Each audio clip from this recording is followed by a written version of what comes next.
Eu saí aplaudida. Viu só? Maravilha. Ah, Aquele dia me realizei, isso é. Fechou diz- tudo. Pra mim, a dizendo. turma de terceiro ano é uma das melhores que tem. Dando terceiro eu aula de gosto. pijama. Terceiro eu Dei gosto. aula de pijama, só. Ah, era o dia do pijama, né? Show. Gente, olha só. A gente vai continuar a nossa temática da aula passada. Faço um apelo para quem não respondeu ainda a avaliação institucional, por favor, respondam, tá? A gente precisa daqueles indicadores lá, então eu faço um apelo, né, para vocês responderem a avaliação institucional. Está bem menor que os outros anos, não tem tantas questões, está mais limpo ali, porque era bem complicado, assim, era muita questão, muita coisinha, a fonte da letra também está maior, então tá bom de responder. Gente, olha só, né? Lembrando vocês que a gente está com o ambiente aberto lá para vocês indicarem os grupos de vocês, tá?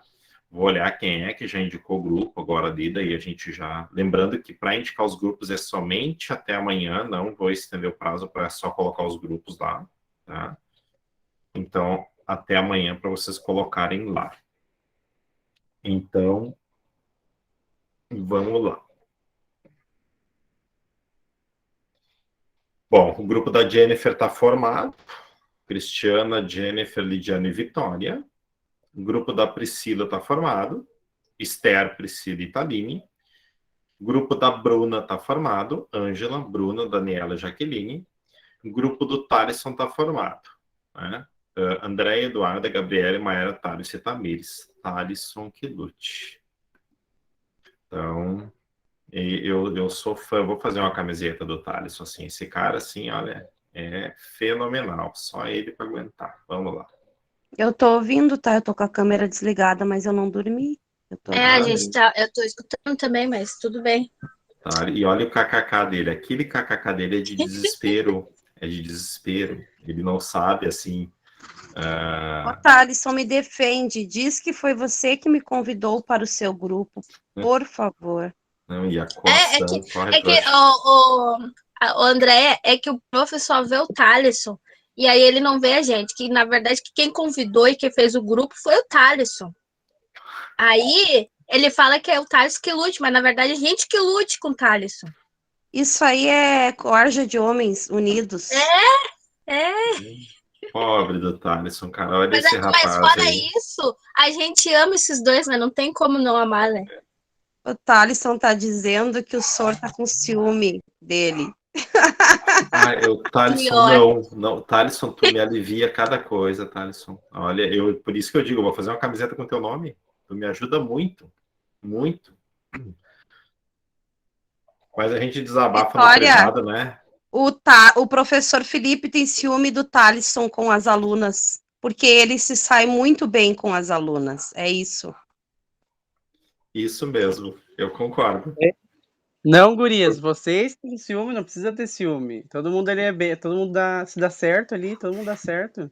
Isso, Thaleson, é isso que eu digo. Eu acho que o Thaleson, ele tá Não certo, tá, André? É que a gente te ama, criatura, assim, ó. É um Thaleson, é pouco pra nós. Gente, que ilusão. Coitado, pra que falar? A gente te ama, né? Coitado.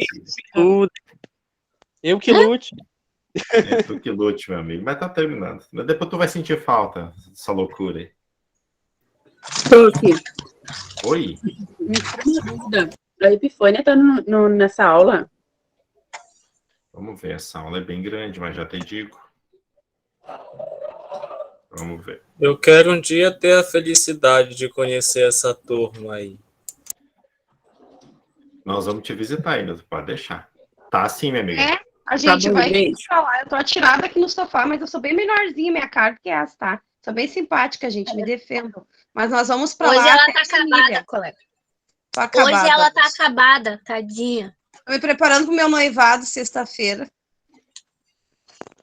Boa sorte. Gente, olha só, tá? Nós vamos continuar nossa questão da gestão do conhecimento, assim. Lembrando, né, que vocês estão formando os grupos para trabalhar. E a proposta da gestão do conhecimento já começa por aí, né? Desde a minha organização de grupo, né? Eu estava ali fazendo a brincadeira ali com o grupo das gurias e do Thaleson ali, mas a gente sempre tem, até para a questão de grupo, né?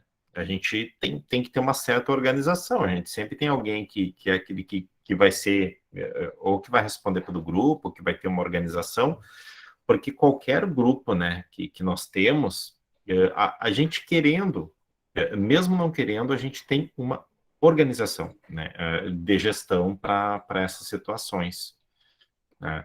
Então é bem interessante a gente analisar grupos, e isso é evidente, né, que a gente define uma organização mesmo sem colocar no papel, por assim dizer, né?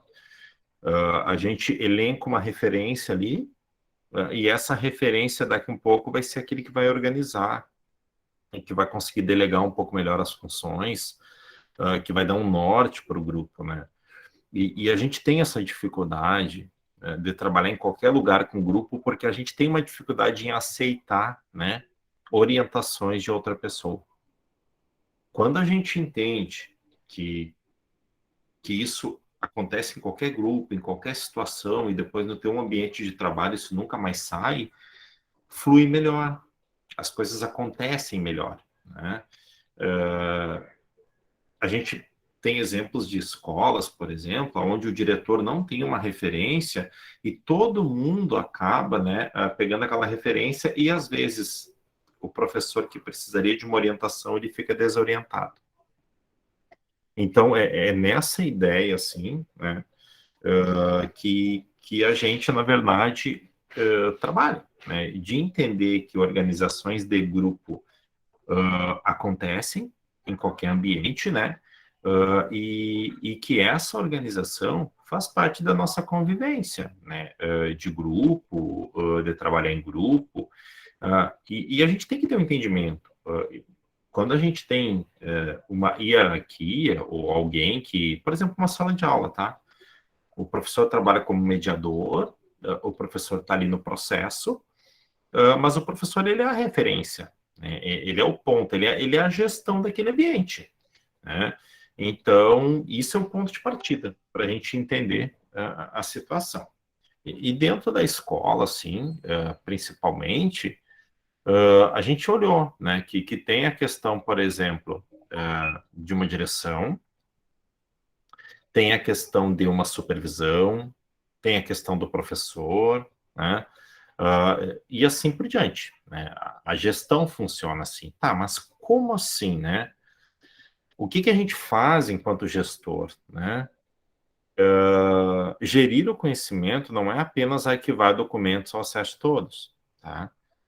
Gerir conhecimento é fazer com que a coisa funcione, com que aconteça, e mais do que nunca, que ela signifique algo positivo, né, para alguém, né? Então a gente tem dificuldade em enxergar isso. Isso é nosso. A gente tem muita dificuldade em enxergar que isso é necessário.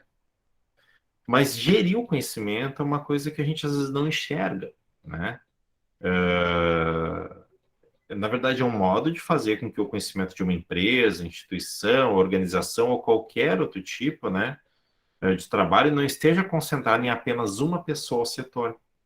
Então, vamos pegar o exemplo, já que a gente começou lá com o grupo, né? Eu digo das gurias e o Thaleson, né? Eu chamo assim.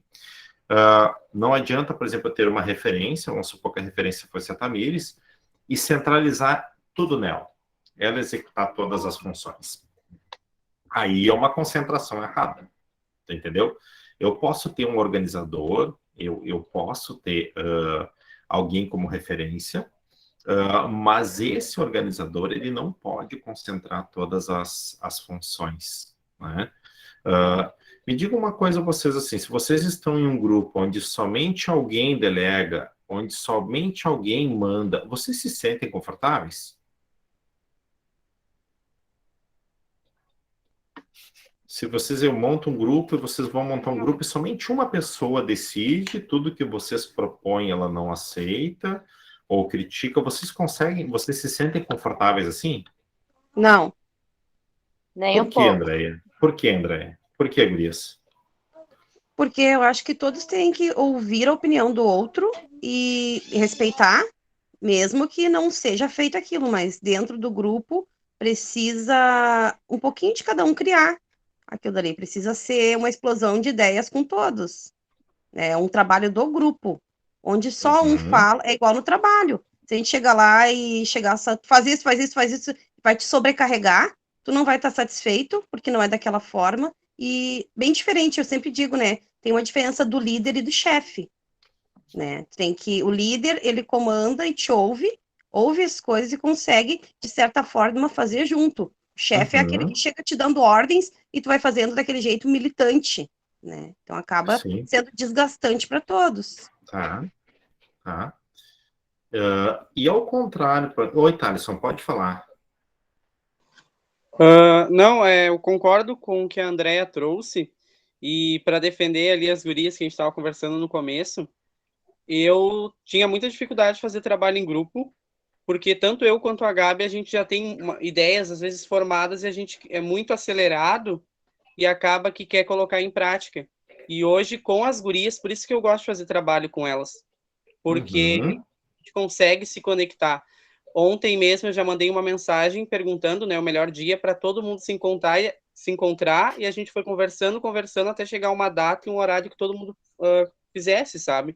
Então eu acho isso muito importante num grupo. E eu acho que isso tem que haver a prática realmente, cada um fazendo a sua parte e todo mundo se unindo, mas também não pode colocar todas as questões para uma pessoa só fazer. E a pessoa que, por exemplo, acaba sendo líder também não pode sobrecarregar aquelas outras pessoas. E não digo sobrecarregar, às vezes, de atividades, mas às vezes de palavras, de vamos fazer isso, vamos fazer aquilo. Não, tem que esperar o tempo de cada um, mas todo mundo tem que se ajudar. Eu acredito que é assim que tem que ser, sabe?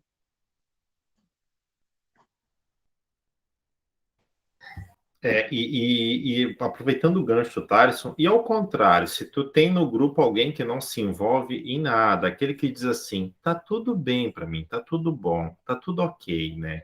E quem não é visto não é lembrado, e assim eu vou levando, né, até eu chegar no castelo da Frozen, né? Marília, contribui.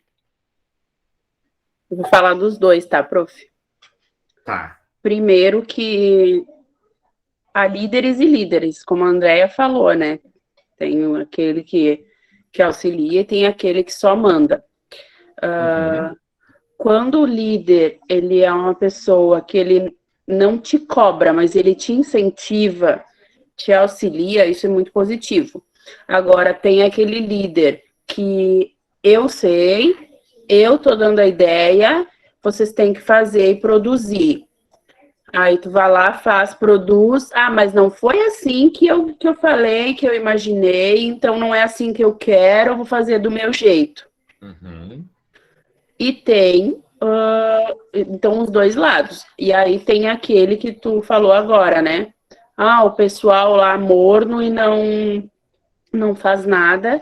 E aí tem lá o líder. Aí o líder tem a mesma posição, ele tem dois lados. Ou ele bate no peito e assume, e finge que nada acontece, ou ele vai lá de maneira correta, ética, e como é que é a palavrinha da moda? Com empatia, e tenta reorganizar o grupo. O que eu vou dizer assim, ó, raramente eu vi um líder que consiga fazer isso.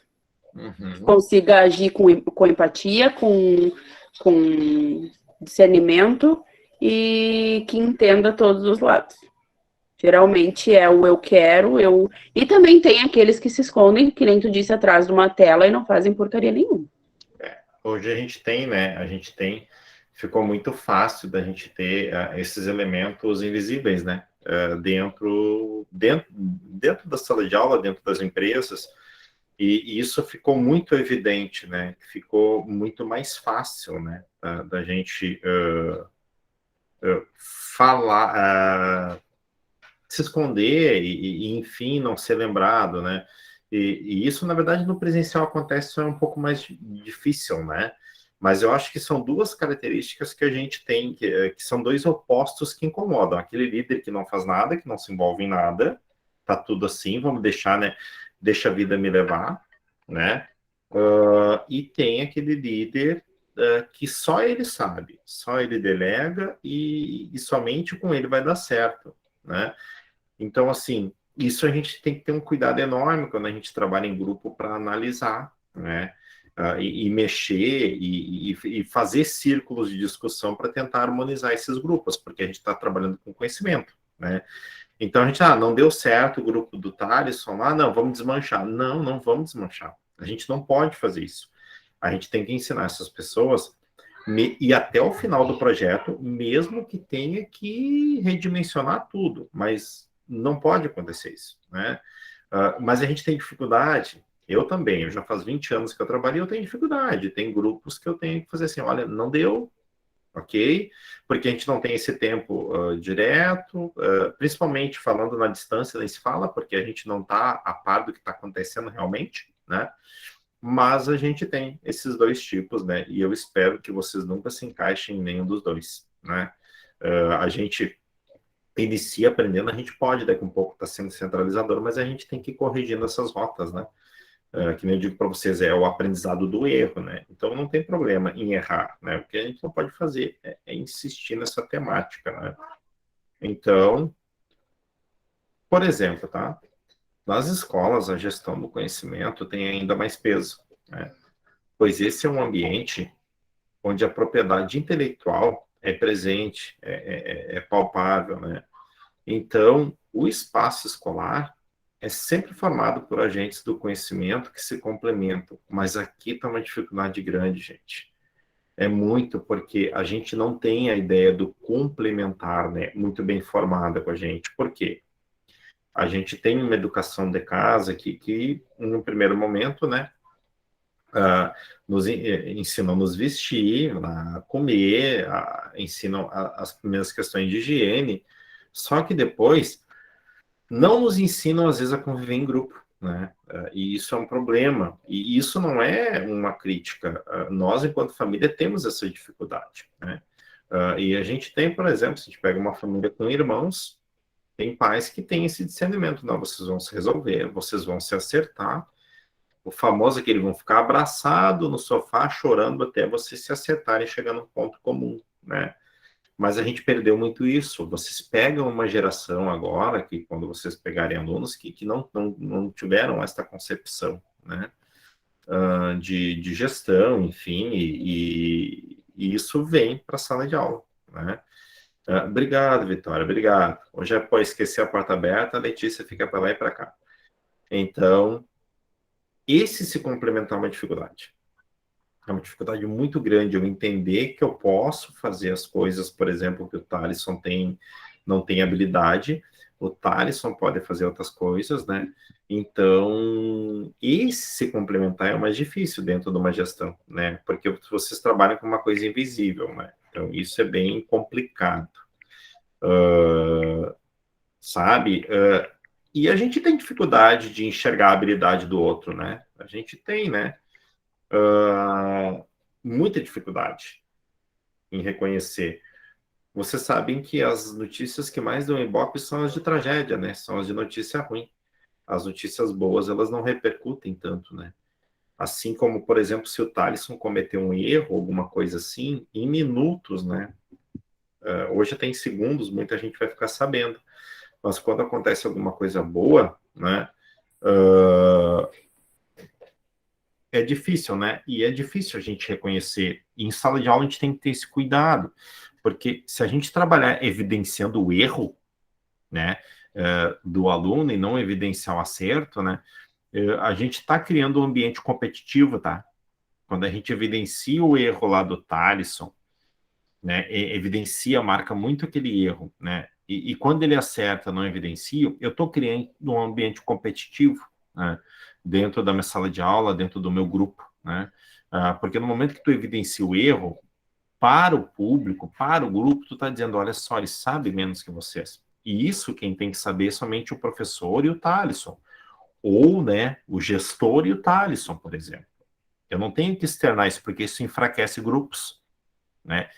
As dificuldades que o Thaleson tem, a gente tem que trabalhar a questão socioemocional para que ele coloque para o grupo as dificuldades que ele tem, né?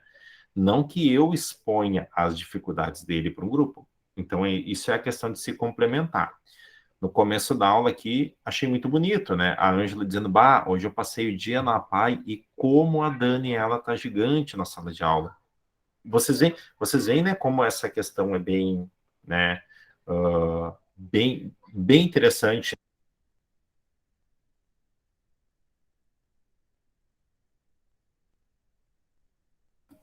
Né? Eu não sei se quem é que conseguiu pegar isso, né, desse começo, assim, porque é raro isso acontecer, né? Deu uma caidinha, Sor, nessa Caiu, né? imagem. Tá, E melhorou agora? melhorou. Tá, troquei a internet. Assim, o que que acontece, né? No começo da aula, a Ângela estava relatando que passou o dia na PAI aqui, para quem não é do Sul aqui, é a PAI aqui de Sertão Santana, que é um município próximo aqui a Porto Alegre, sim, né? E ela estava dizendo como a colega dela, a Daniela, né, se sai bem na sala de aula lá com os alunos da PAI, né? E hoje é raro isso acontecer, né? É muito raro acontecer da gente evidenciar aquilo que é bom no outro, né? Eu concordo com a Marília quando se fala, né, na empatia, né? É um modismo, assim, e eu enxergo pouca gente com empatia, né? Eu tenho dificuldade, às vezes, de ser empático também, né? Porque é uma coisa natural nossa, né? Empatia é aquilo, sim, eu entender que, sim, o meu aluno ele pode estar com uma dificuldade, e que se ele está mentindo sobre essa dificuldade, é uma coisa ética e moral dele. É ele que está faltando com a ética. É ele que não está tendo a moral. Então eu tenho que acreditar que aquilo é uma verdade absoluta, e se ele está mentindo, omitindo, né? Eu e a Marília conversamos muito sobre empatia no semestre passado, a gente, né, conversou muito sobre isso, e a gente chega a essa conclusão, que eu tenho que ser empático, né? E que se o outro, né, não está falando a verdade e tudo mais, é um problema dele, não é o meu. A minha parte eu fiz, né? De ser empático, de proporcionar, né? Sabe? A gente até discutia isso na segunda-feira, que a gente fez uma reunião da UBRA, enfim, e muitos alunos, assim, que não estão realizando atividades, e aí a gente começa a olhar, assim, a questão das justificativas, e a gente não vai questionar justificativa mais, porque é uma questão que está faltando, é a ética daquela pessoa que está sendo ferida. A minha não, a do grupo não, né? Então, mas isso é uma coisa para a gente pensar bastante, porque vai aparecer muito para vocês, aparece muito, tá? Tá, olha só, a gente vai fazer uma mão na Outro, massa. Luci, Oi, só pode falar. só um adendo. E às vezes tem colegas que vêm com, entre aspas, desculpinhas farrapadas que são verdadeiras. São muito verdadeiras. E aí prejudicam aqueles. Daí vem uns outros com umas grandes desculpas que não são, que são falsas e que, por incrível que pareça, é difícil da gente perceber. E aí aquele colega que realmente, tipo, eu que dormi uma noite com a prova na minha frente e não postei, tipo, parece mentira, É né? verdade, é isso. É isso. Baita exemplo, né? E assim, ó, eu tenho assim, eu tenho uma recordação bem grande assim da própria Ubra, né? Que o rapaz ele matou 2 vezes o tio dele, né? Para mim, né? E eu sempre anoto muito, assim, porque cada aluno que não ia depois, né, eu faço a minha anotação no caderno. E eu tinha anotado no semestre retrasado. Fiquei pensando, né, daqui a pouco o tio é um gato, tem 7 vidas, não sei, mas eu não questionei ele. Eu dei os sentimentos, proporcionei que ele fizesse o trabalho e deixei um recadinho na prova. Eu disse assim, muito cuidado com a questão ética, quero que sejas um pedagogo ético. Ele entendeu, ele deve ter entendido. Mas a gente tem muito, muito isso, né? Aqui é um exemplo, assim, mas até da gente aprender as pessoas a falarem a verdade dentro da sala de aula, fazer um contrato. Quando vocês vão iniciar uma turma nova, façam um contrato. Tipo, vou pegar o exemplo da Marília. Dormi, não entreguei. Ponto. Não fiquei sem internet, não. Ou às vezes chega para mim, esqueci de fazer. Ok, sabe? Esse é um contrato ético que a gente tem que começar a ter. E com o nosso aluno também. Com o nosso aluno a gente pode ter esse contrato, né? Cara, tu esqueceu de fazer o tema, fazer a atividade, me fala. Vamos arrumar uma solução, né? Vamos arrumar uma solução juntos, né? Então, assim, isso é uma coisa que a gente tem que ter bastante clareza quando a gente fazer um contrato, né? Façam um contrato, né, para a gestão do conhecimento, porque é uma coisa invisível. É uma coisa que vocês vão estar fazendo a gestão e ela é invisível. Vocês não enxergam, né? Eu coloquei aqui um linkzinho de um Jamboard, tá? E eu fiz uma pergunta lá para vocês. Vocês podem fazer agora e ir fazendo, mas eu pergunto o quê, né?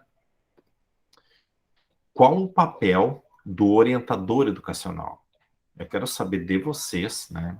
Qual é a visão de vocês sobre o papel do orientador educacional? É isso que eu quero, assim, saber de vocês, tá?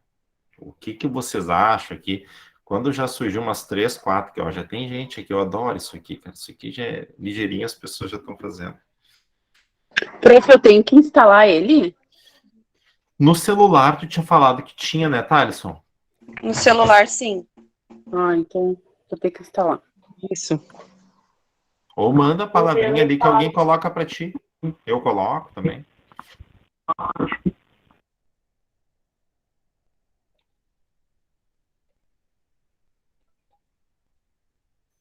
Ô, Sor, é só uma Oi. palavra ou pode ser uma frase?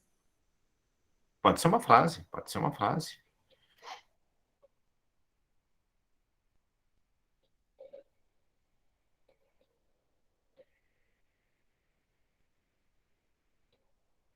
Pode ser uma frase.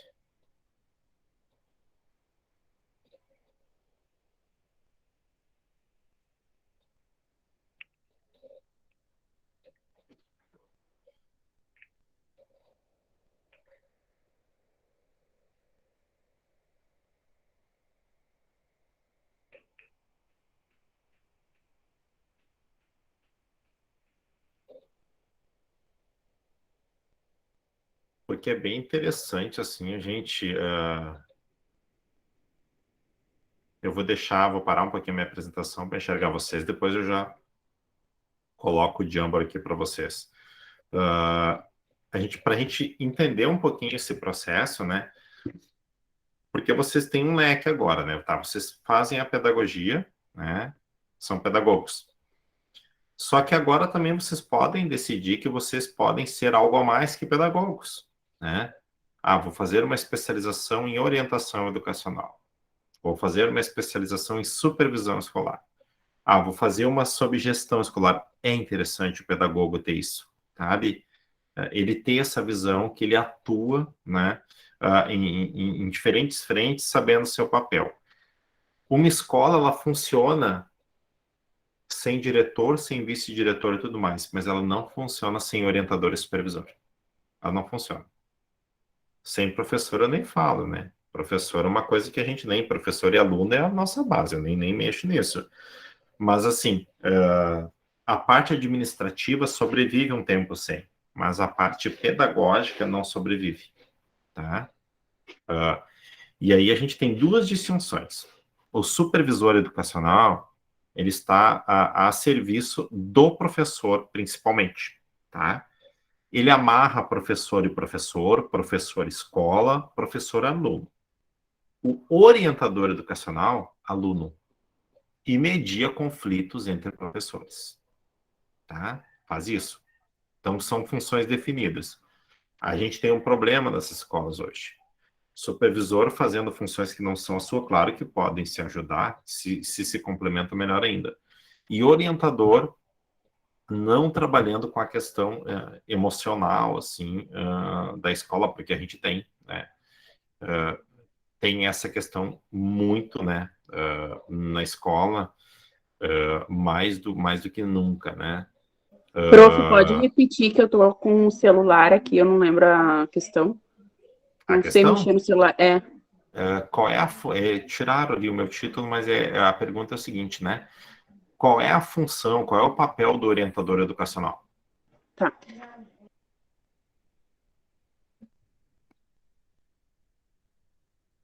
Qual é o papel do orientador educacional?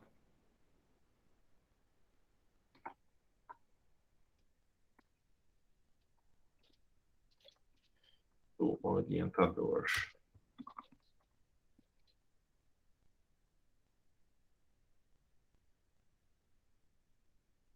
Coloquei o título de novo ali.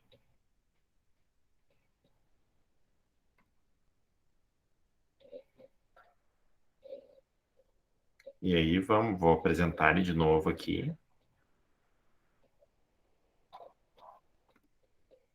Para vocês irem olhando. E já dá para a gente fazer um ponto de discussão, mas vão colocando que eu gosto de ficar ali com as ideias de vocês.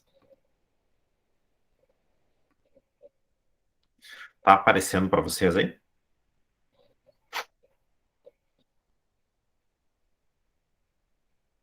Sim. Tá. Prof, eu joguei lá, vê se apareceu. O que tu jogou? Vamos ver. Apoio psicológico. Sim, tá aqui. Apareceu sim. Prof, Oi.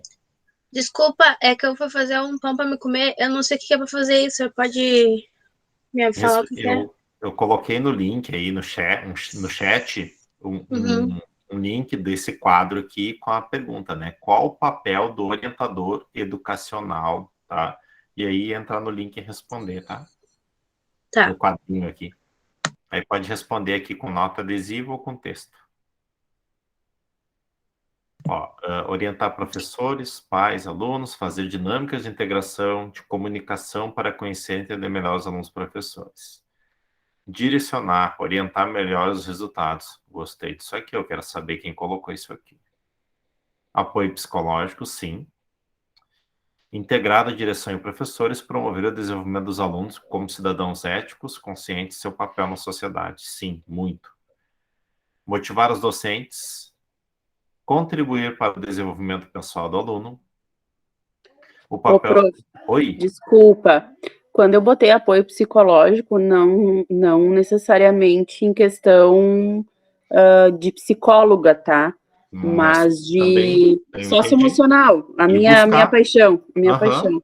Tá? Sim, não, mas sim, é apoio psicológico, porque o orientador, assim, ele faz a primeira intervenção e ele também busca profissionais dentro do setor intersetorial, que é buscar lá no CAPS, no CRAS, buscar, sim, psicólogos. Sim, apoio psicológico é uma das funções do orientador, sim. É que eu não queria levar para o lado da, tipo assim, da psicóloga, mas assim, tu entende, né, aquela parte primeira intervenção, exato, isso. Da primeira intervenção, do acolhimento, né, sabe, sim, exatamente, porque aqui não está se falando na questão de fazer terapia, é uma outra coisa, né. O papel do educador é estimular o pensamento crítico de seus alunos, do educador, sim, né, mas do orientador educacional, não tanto. Claro que tu estando dentro da escola, tu trabalha, assim, com a questão do pensamento crítico. Acompanhar o desenvolvimento dos alunos e apoiar os professores e as propostas pedagógicas. Então, assim, ó, todas essas funções aqui, mais um pouco, são funções pertinentes. E podem ir colocando aqui, tá? Depois eu vou salvar esse Jamboard pra gente.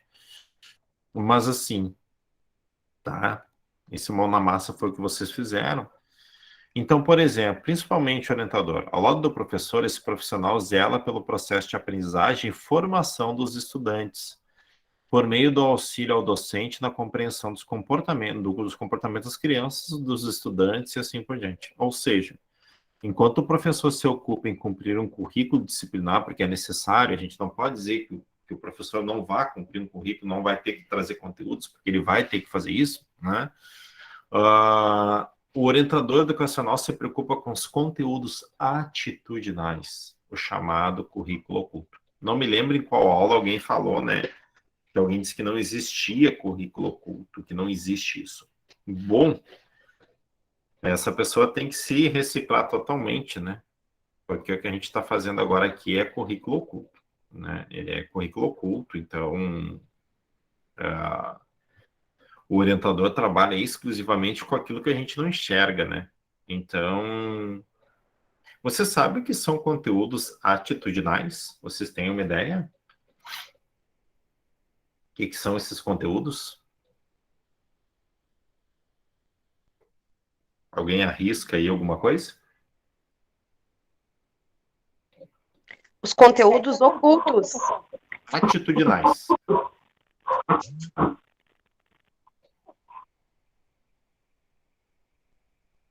O que é a palavra atitudinal, lembra vocês? Não ter escrito e realizar. Tá. Ter atitude.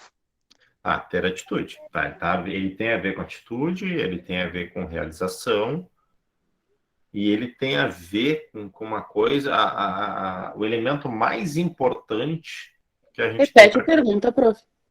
O que são conteúdos atitudinais? Não sei. A resposta está no próprio texto.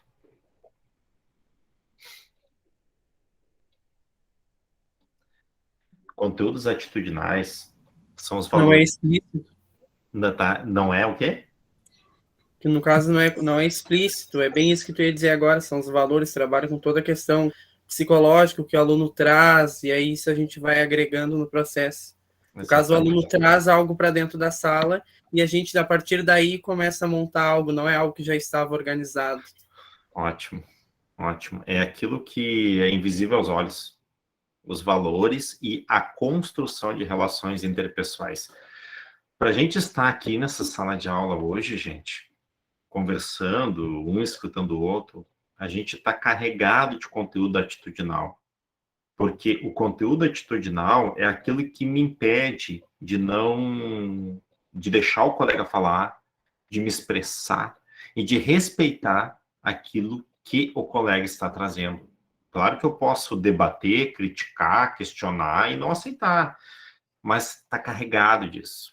E nós temos uma dificuldade imensa de trabalhar com aquilo que não aparece, mas que é essencial. As relações interpessoais, tá? Elas são muito importantes para a gente trabalhar. E os conteúdos atitudinais vão estar dentro dos 4 pilares da educação. E aí eu vou relembrar vocês os 4 pilares da educação. Pode ser uma questão de ENAD lá, quero que vocês usem muito isso, assim, no dia a dia de vocês. Mas lembrem, conteúdo atitudinal é aquilo que eu não enxergo, tá? São os valores e como eu me relaciono e como é que eu trabalho para me relacionar com as pessoas, tá? Então, a gente está carregado de conteúdo atitudinal, né? Muito, né? Quando a professora defende um aluno de bullying, ou aquele aluno que tinha que trazer um material não trouxe, e a professora, né, não, eu tenho aqui, vamos lá, ela está fazendo uma defesa dentro dos conteúdos atitudinais, porque o que ela está dizendo, o que ela está fazendo? Protegendo este aluno, às vezes, do senso comum, do bullying, do senso de crítica, né? Eu não sei, eu tenho um manual muito bacana, intersetorial, e eu tenho um para cada um de vocês, né? Eu não sei ainda como é que eu vou fazer essa entrega, assim, mas ele é um guia, tá? Deixa eu pegar um exemplo aqui. Ele é um guia que traz os setores responsáveis, assim, né? E ele foi um manual, assim, por exemplo, tá? De prevenção ao comportamento suicida. Mas ele é um guia, né? Que traz onde é que eu posso buscar atendimento, tá? Saúde, educação, assistência social, segurança pública, conselho tutelar, como é que eu busco cada serviço desses, qual é a função de cada serviço desse dentro dos conteúdos atitudinais, dentro daquilo que eu não posso, tá? Quem passar ali na CRE, menos essa semana, que eu tô a semana inteira viajando, né? Mas a partir da semana que vem, passa lá que eu vou entregar para vocês esse manual, quem passar ali, para vocês terem, tá? E quem não tem, eu vou tentar escanear para mandar para o meu pessoal lá de cima, lá de Santarém, tá? E aí o orientador está aqui dentro. Ele está aqui. Ele está aqui nessa estrutura. De diretor, vice-diretor, orientador, supervisor, professor. ele está na mesma linha de professor e supervisor, só que ele tem uma função incrível, porque ele tem que amarrar tudo isso. Ele tem que amarrar muito bem isso, tá? Se ele não tiver essa capacidade, né, de amarrar isso, né, de sim, né, trabalhar com Setembro Amarelo numa escola, por exemplo, ou Outubro Rosa, o orientador tem que ter essa visão, porque é necessário trabalhar. Né? Não é só o conteúdo, né, da estrutura pedagógica que se faz importante, mas é importante que o orientador faça essa amarração. Essa aqui é a nossa estrutura básica, tá? O nosso Jambo ali tem mais interações, né? Ó, é ser responsável pelo desenvolvimento pessoal de cada aluno, né? Contribuindo para a sua formação enquanto cidadão, né? Eu acho que seria assim, é ser responsável, né, por proporcionar um possível desenvolvimento, não por desenvolvimento, né, mas por proporcionar isso, né. Então, motivar os docentes, sim, né, isso é uma questão que a gente tem que fazer, né, sempre, né. E isso tudo está dentro dos 4 pilares da educação, né. Todos esses conteúdos atitudinais, né, estão dentro aqui do aprender a fazer, do aprender a conviver, do aprender a ser e do aprender a conhecer, né? Esses são os 4 pilares da educação, porque não me adianta nada se o Thaleson sabe fazer, se ele conhece o conteúdo, se ele é alguém, mas se ele não sabe conviver. Então, não vai adiantar, não vai adiantar nada, né? Então, esses 4 pilares, se vocês conseguem enxergar a aula de vocês, a atividade de vocês dentro desses 4 pilares, se vocês conseguem entender que a proposta é essa, maravilhoso. O aprendizado vai ser consequência, tá? Então, os 4 pilares, né, da educação, né, eles são essenciais, tá? Para a gente conseguir, né, mostrar essas possibilidades para o meu aluno, né? Para vocês, enquanto, né, alguns quase pedagogos, né, outros um pouquinho mais adiante vão estar se formando, né? Nós temos uma responsabilidade muito grande. Nós trabalhamos com uma ciência da educação, tá? Todo mundo ou passou por um pedagogo ou vai passar, não vai escapar, né? E aí a gente vai ter que escolher dentro dessa gestão do conhecimento se a gente vai querer deixar marcas positivas ou marcas negativas, tá? Isso na questão, não estou falando na questão de aprendizado somente, mas na questão de mostrar, né, que nós temos uma função ética na sociedade. Ensinar principalmente dentro dessa gestão do conhecimento que errar é possível, que errar é aceitável, né? Mostrar, né, que pedir ajuda e ajudar são conceitos atitudinais, né? Então, mas os 4 pilares da educação, se vocês imprimam ele, colocam no caderninho que vocês fazem o planejamento dela. E cada vez vocês olham. Em vez de estar tão preocupado com a BNCC e com o código da BNCC, eu não me preocupo com o código da BNCC. O código está lá, se vocês pesquisarem, vai estar lá o código. Mas como é que eu vou utilizar isso, né? A BNCC está carregada da questão socioemocional, porque nós estamos precisando disso. Nós estamos precisando trabalhar com questões socioemocionais, e isso está dentro da gestão do conhecimento. Está dentro da função do orientador educacional. O orientador educacional é o cara que vai amarrar. Semana que vem a gente vai falar sobre supervisor escolar também, e as atribuições que existem, né? Então, assim, isso é bem interessante para a gente, né? Para a gente ter um ponto de partida, assim, muito, muito bom dentro da escola, que eu entendo que eu, professor, não carrego sozinho essa função, que eu tenho que explorar e buscar, tá? Ali saiu atitudinais, mas é atitudinais, tá? E aí eu vou complementar e vou responder agora para a Andréia, para ver assim se eu entendi o que ela quis dizer. Aquilo que tu realiza, não precisa estar escrito, mas são as coisas que você realiza, né, durante o dia, né? Então, os conteúdos atitudinais são a vivência do ser com o mundo que os rodeia, o aprendizado de normas e valores.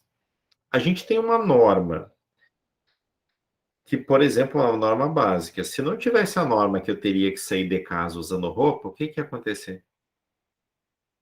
Isso é uma bagunça, né? Ninguém usa roupa. Se não tivesse uma sinaleira de trânsito, por exemplo, o que ia acontecer? Por que existe a sinaleira de trânsito? Você sabe me dizer o porquê que tem que existir uma sinaleira de trânsito? Para manter a ordem? Para manter a ordem. Porque a gente não consegue entender que o outro tem a vez de passar e eu posso passar depois, né? Dar a prioridade. Dar a prioridade, Só perfeito. na Índia acontece isso. Só na Índia. É incrível como o caos funciona, né? E funciona, né?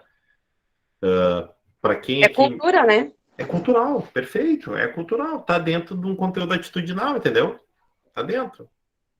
É cultural, né? No Meet, né? Por que os caras tiveram que botar a mãozinha no Meet que não tinha? Por quê, gente? Porque não tinha ordem, a pessoa fazia isso, ligava o microfone e falava sem pedir permissão. Exato. Andréia da vida. Mas tu entendeu que mesmo aqui a gente consegue, a gente tem esse discernimento de cuidar e tudo mais, né? Mas lá fora, na sociedade, por exemplo, assim, é complicado, é muito complicado, né? Então, por isso que existe, né? Então, o aprendizado de normas e valores torna-se alvo principal para que este conteúdo seja adquirido por quem quer que seja e na sua, né, no seu uso contínuo. Então, a questão atitudinal é aquela, né, fulaninho, tem que esperar talvez de falar lá na sala de aula, fulaninho, não pode rir do colega, né? Por que a gente trabalha muito a questão do bullying? Porque existe um desrespeito com a cor, com a opção sexual da pessoa, né? Com a questão financeira da pessoa, né? Então, assim, é por isso que a gente tem que trabalhar e bater nessa tecla, assim. Se vocês olharem, por exemplo, assim, o índice de suicídio por bullying no Brasil, pesquisem. Isso que aquele índice ali, ele é mascarado, são só os registrados. Pesquisem, né? É altíssimo o índice de suicídio por bullying. Porque as questões atitudinais a gente vai deixando. É frescura do Thaleson, ele que não aguenta, né? Isso é um problema que a gente tem, né? A gente tem esse é um problema bem grande, né? Marília? Prof, eu preciso falar sobre isso, porque aconteceu aqui em casa esses dias, não só a questão do bullying, assim, a Giovana comentou alguma coisa, não vou lembrar agora o que era o assunto. E aí ela disse, lembrei, um coleguinha dela estava com depressão. Foi falado na escola que um coleguinha estava com depressão. Uhum. Só que esse menino é daqueles, assim, sabe, os terríveis. Sei. Que a gente conhece, assim, né? E aí o Gabriel disse assim, que depressão, uma surra bem dada. Gabriel, meu marido, tá? Uhum. E eu olhei para ele e disse assim, por isso que ano passado a gente ouviu uns 2, 3 casos de jovens enforcados nas árvores lá em Guaíba. Porque sempre tem, aí eu olhei para ele e disse assim, os abobados que dizem que depressão é frescura. Gabriel, tu sabe o que ele vive? Tu sabe o que ele passa na casa dele? Tu conhece o pai dele? Tu conhece o relato de alcoolismo que tem na família? E aí tu vai me dizer que é frescura? Aí ele me olhou assim, sempre chamando a atenção da gente agora, que já é a segunda vez que eu chamo a atenção ele fica bravo, né? Mas ele estava falando uma coisa errada na frente da Giovana, eu não podia deixar que ele continuasse falando daquela forma. Porque ela chegou nos relatando que ele estava com depressão. Provavelmente ela ouviu algum relato de uma professora, de uma diretora, que estava conscientizando os alunos. E aí o pai em casa, não por maldade, eu creio que não tenha sido maldade, porque a gente sabe que o menino é daquele jeito. Mas não, o daí vem de novo, né? O não julgar. Tu não sabe o que ele passa lá na casa dele para que realmente ele esteja. E hoje em dia o que mais tem é casos de adolescentes com depressão. Então a gente tem que ter muito cuidado com isso. É isso. Precisamos falar mais sobre, entendeu? É isso que a gente diz, né? É isso que a gente tem que trabalhar. Faz 2 meses eu perdi um colega novo, professor Luiz Peretti, aqui de Guaíba, né?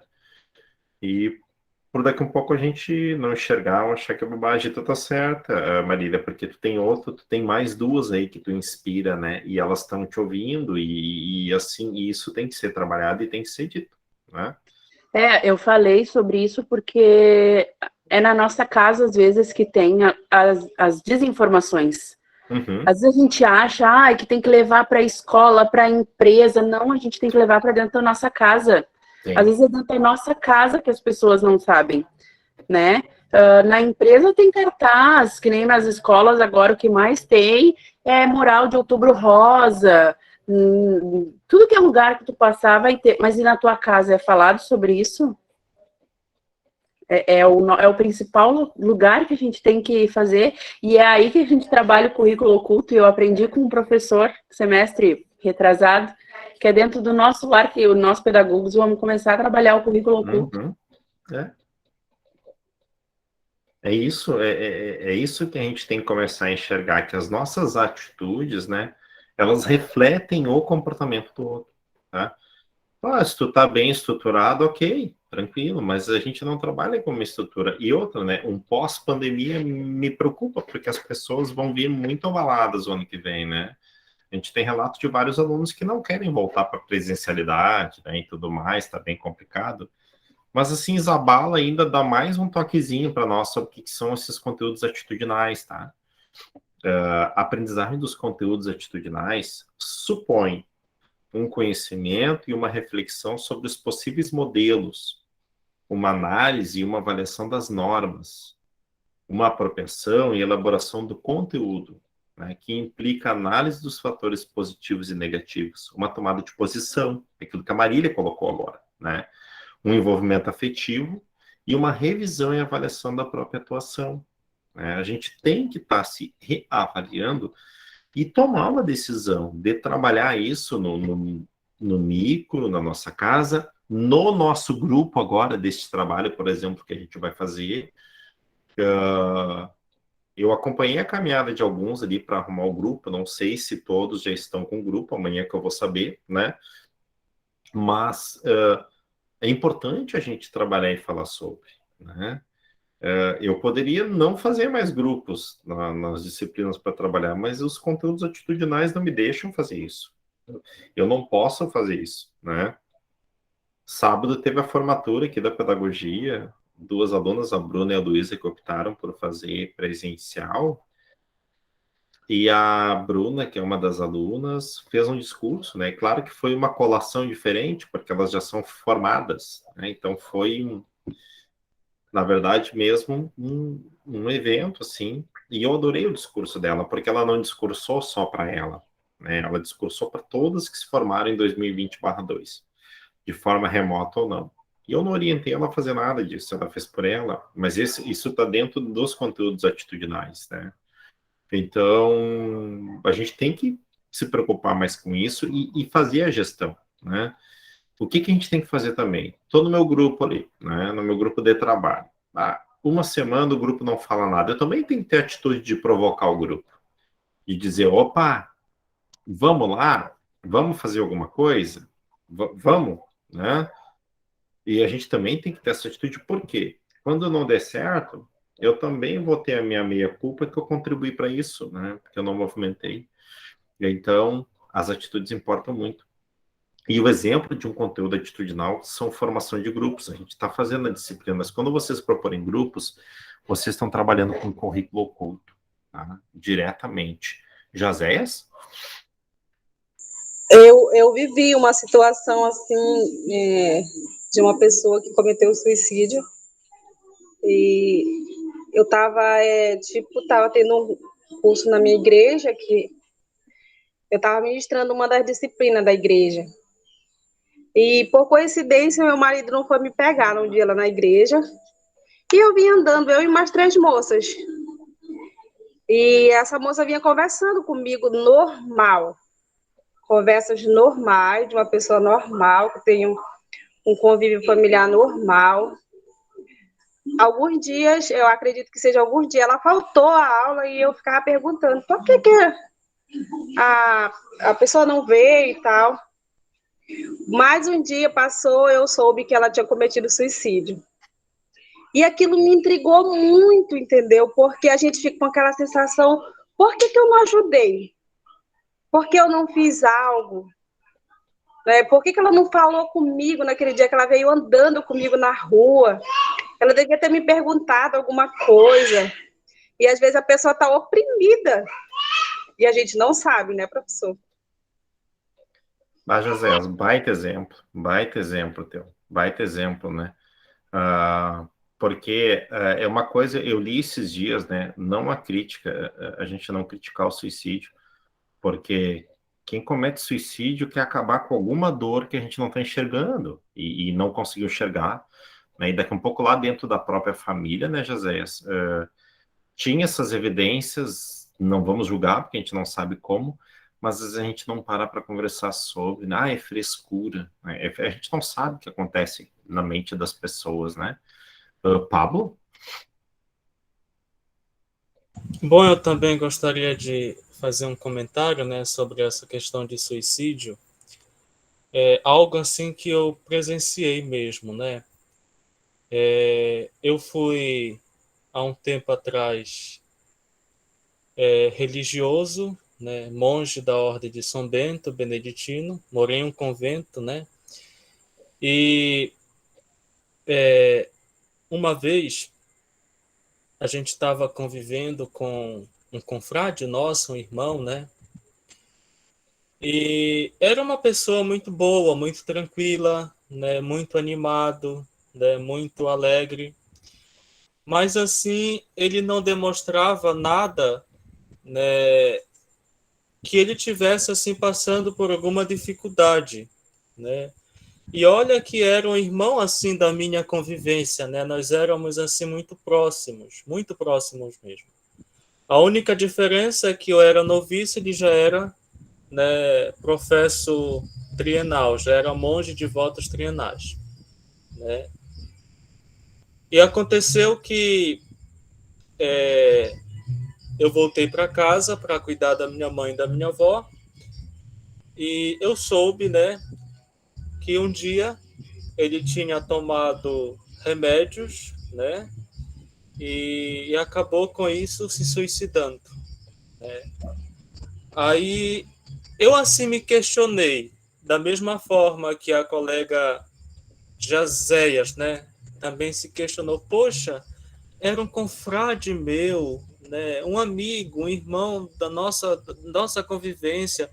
Assim, e o interessante, professor, é que era uma pessoa assim muito normal, muito tranquila, né, não vivia, era um tipo de pessoa que não tinha problemas, aparentemente não tinha neuras, não discutia com ninguém, não brigava com ninguém, vivia a vida dele, respeitando o espaço de cada um e tal.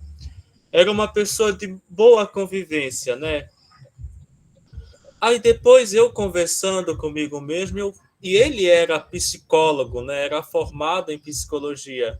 Aí eu me questionei assim, quem sabe diante daquela alegria, né, daquele lado extrovertido, espontâneo dele, ele não escondia por isso algum sofrimento pessoal que ele tinha, né? Aí para mim isso foi ao mesmo tempo que foi uma dor, né, ter perdido um amigo, né, mas também foi um aprendizado, né? Sabe, Pablo, é bem assim.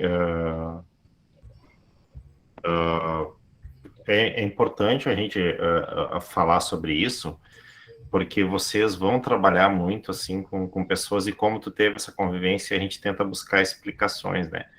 E, na verdade, o que a gente tem que trabalhar, assim, nos nossos ambientes, né? Com a questão da prevenção, né? É o máximo que a gente pode fazer.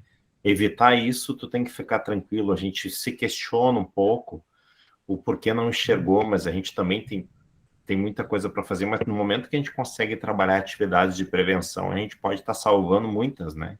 Muitas vidas.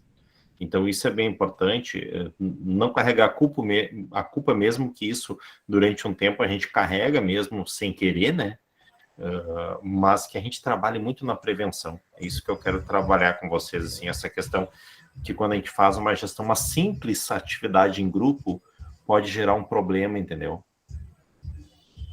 E às vezes, professor, a gente culpa, né? A gente questiona por que que ele se suicidou? Era tão jovem, né? Será se foi mimado? O que faltou para ele?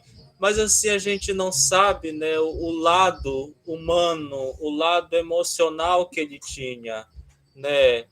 E às vezes a gente culpa, né? A gente critica sem conhecer, sem saber, né? E nós estamos assim matando duplamente a pessoa. Perfeito, perfeito, perfeito, perfeito. Dani? Professor, eu queria comentar sobre um relato, né? Sobre eu, que quando entrou a pandemia, tipo, eu sempre tive crise de ansiedades, mas eu sempre consegui controlar.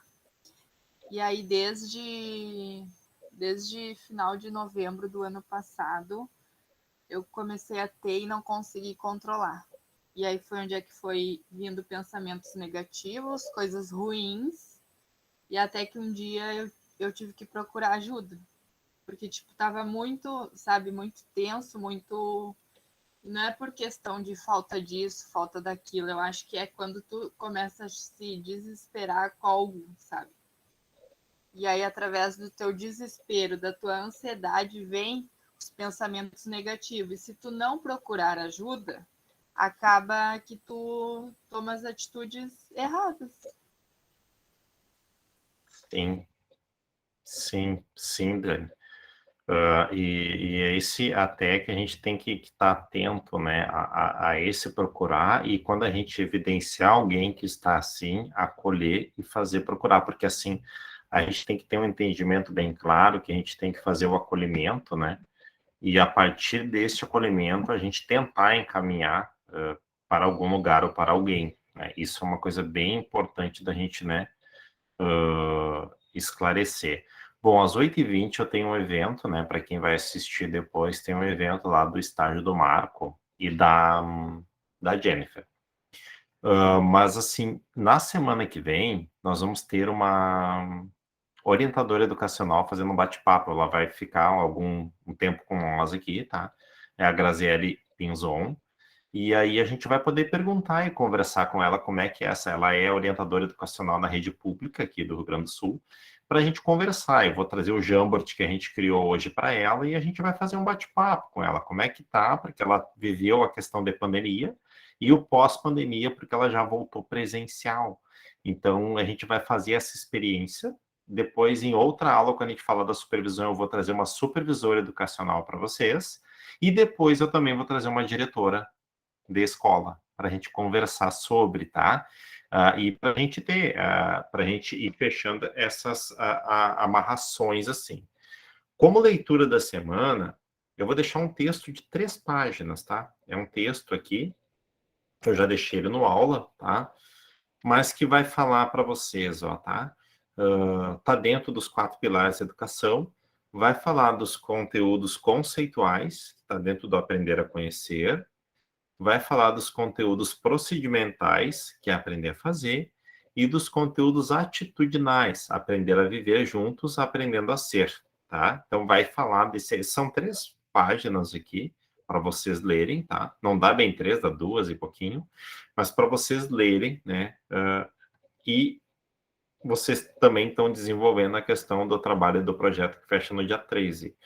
Mas na semana que vem, dia 13, eu vou iniciar minha aula, depois eu vou chamar ela, e aí para a gente conversar um pouco sobre esta função do orientador educacional na escola, né? O orientador educacional é a única classe dentro da educação que ela tem uma associação própria, tem um registro para isso, tá? Diferente do supervisor escolar, que não precisa ter, tá? Mas na semana que vem a gente vai fazer esse bate-papo, né? Conversar com ela até essas questões, por exemplo, como é que ela vem trabalhando essa questão da prevenção ao suicídio, porque é um pós-setembro amarelo, como é que isso está sendo feito na escola, né? O que a escola está fazendo para se trabalhar, como é que é feita essa escuta, como é que é feito esse acolhimento, a questão também, como é que eu encaminho, né? Onde eu encaminho, como é que eu busco isso, né? Dentro do ambiente mesmo. Porque o que eu gosto muito, né? De trazer quem está na prática com vocês para vocês entenderem. Ontem a gente teve uma atividade bem legal, né, Thalisson? Com a professora falando sobre projetos, né? Depois até a gente pode colocar a gravação para essa turma, né? Oi, o que a Vitória falou? Vamos ver. Estou ignorado, eu adoro a Vitória. O que ela colocou, será ali? A Maria, tive depressão, Ah, tá. Aqui. A família feliz sempre dia, mas mandou nascer um filho e irmão novo. A família começou a não gostar do garoto novo. Ignorado, passar fome, abuso. Finalmente o garoto suicidou e morreu. A família parece e fez o garoto novo. Vou procurar, então ficam. Sim, Vitória. Sim. Sim. Tá? E é o ponto de partida. Geralmente é a casa. Nos índices que a gente acompanha, a gente não pode pegar como para todos, né? Mas geralmente o start é dentro da família, da maioria, né? Da questão do suicídio. A Maria colocou assim, Maria, eu também, Maria, eu tive depressão bem séria, né? Por isso que hoje eu abordo nas minhas aulas e tive a sorte, assim como a Dani, de buscar um tratamento, de ter um círculo de ajuda, né? Mas é muito séria, né? Então, por isso que a gente não pode banalizar. Eu concordo, assim, muito com isso, né? E exatamente, que se apegue na sua fé, na educação, na sua família, não importa onde você vai correr, mas onde você receba ajuda, né? E na semana que vem a gente vai conversar, porque enquanto educador, enquanto estudante, a gente tem que entender que a gente tem que também cuidar disso e cuidar da gente, porque vocês vão receber muita coisa, muita carga emocional, tá, gente? E a gente tem que ter aquele feeling também de não absorver tudo, né? Porque a gente também tem que cuidar da nossa saúde mental, né? Enquanto educador, enquanto professor, a gente tem que cuidar disso. A gente tem que buscar ajudar, mas a gente não pode, né? Transformar essa dor de todo mundo em nossa dor, porque, na verdade, a gente trabalha com muita gente. É muita gente que passa por nós por dia. Mas a gente tem que trabalhar com a prevenção, né? Gente, então hoje ficamos por aqui. Semana que vem não faltem, não esqueçam que encerra dia 13 a questão do projeto de vocês para postar. Colocar o nome dos grupos lá no aula, que eu abri semana passada lá, eu preciso do nome dos grupos para mim montar minha dinâmica lá de trabalho. Thalisson? Só para avisar o pessoal, disponibilizei ali o vídeo no grupo. Quem quiser assistir, vale a pena dar uma olhadinha. É bem curtinho, sim, eu acho que levou 1 hora. Nem 1 hora. Eu acho que nem fechou 1 hora, né? Vale a pena dar uma conferida, tá, pessoal? É sobre trabalho com projetos, assim, Isso. Muito bacana. Muito bacana. A gente debateu sobre isso. Muito show. É interessante. Então tá, minha gente. Uma boa semana para vocês. Qualquer dúvida no trabalho, me chamem, tá? O meu pessoal do Sul, meu pessoal de Santarém também, me grita no WhatsApp, se tiver dúvida, que a gente troca uma ideia. Eu acho que vocês todos aí estão com o grupo montado, né, Pablo? Vocês iam montar com o pessoal daí, né? Sim, nós estamos já com o nosso grupo montado. Então, tá bom. É porque fica mais fácil a comunicação, como a gente Total. mora perto, né? Concordo com vocês. Lid? Mais ou menos, da próxima vez a gente vai fazer todo mundo junto. Eu tenho uma dúvida. A gente tem que postar o projeto até o dia 13. E Isso. a aplicação do projeto, como que fica daí? Tu tem que me apresentar ele de 19 de novembro. Então, tu tem até o dia 19 de novembro para fazer a tua aplicação. se no caso, o nosso grupo, a gente pensou em fazer um mini curso pro curso de pedagogia, né? Para nós mesmos, assim. Então, a Uhum. gente pode fazer uma apresentação sobre o nosso tema no dia da apresentação. Não precisa fazer qualquer coisa antes, né? Tipo, Não gravar precisa. vídeo, coisa assim. Não precisa. Tá ótimo, adorei a temática. Já me deu um spoiler, né? Dei um spoiler. Então tá, né, Obrigada, gente? boa noite. Boa noite, boa semana para vocês. Se cuidem. Quem vai assistir lá a atividade lá no outro link, tá? Sem TDE, TDE, sei lá o quê. O TD eu coloquei um recadinho. Continuar o projeto, continuar o projeto, continuar o projeto. Tá bom. Boa noite. Obrigada. Boa noite. Boa Boa noite. noite, boa noite. Vou lá puxar a orelha de vocês no grupo, André. Isso, Não, Thaleson. hoje não. Pode. Hoje é quarta. Boa Hoje noite, é Andrei. quarta. Recém é quarta. Boa noite Beijo a pra todos. vocês. Beijo, até, gente. Boa noite, Raquel. Boa noite, Vitória.